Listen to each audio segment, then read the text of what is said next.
massacre here in Buffalo could have continued. Another shooting massacre at a supermarket in Buffalo. An 18-year-old man dressed in tactical gear and protective armor opened fire, pushing the racist idea that white people are under threat of extinction. The mass shooting in Buffalo is seen by many as another wake-up call for the U.S. to tackle its deep-rooted racial issue.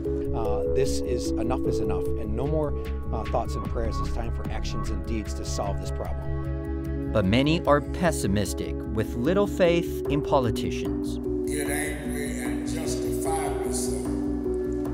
But those in power don't care how angry you get. Others are blaming what they call a rotten system. I'm not just fighting police violence, I'm fighting the source of it, right? This social, political, economic system, which you heard me earlier, call it a low-down, dirty, filthy, rotten system, and that's what it is. Analysts have also blamed national leadership for inflaming the racial hatred. Our former president, who gave a voice, gave a platform for this hatred and this being open with racism, his contribution was elevating the discourse of hate speech and racism to the point where the people who always had it before he got here now felt legitimized in expressing it publicly.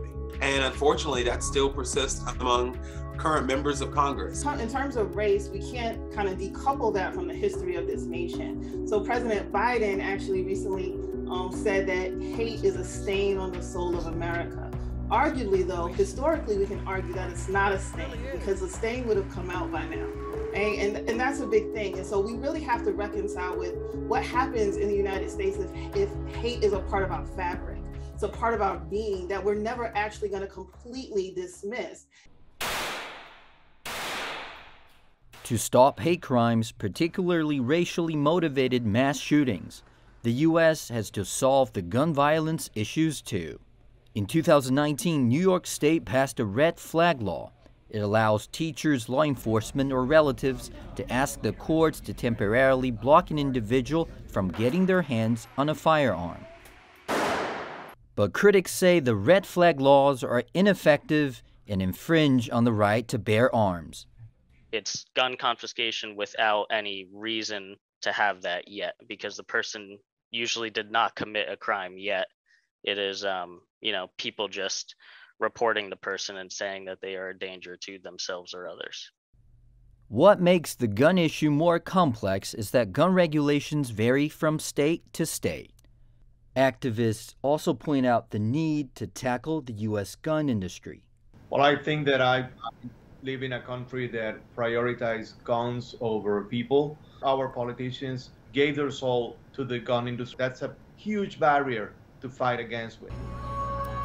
It seems there is a widening racial, economic, social, and political divide in the U.S. today. Gun violence is becoming more rampant and racially motivated mass shootings more frequent. How many more American families will have to lose their loved ones due to mass shootings?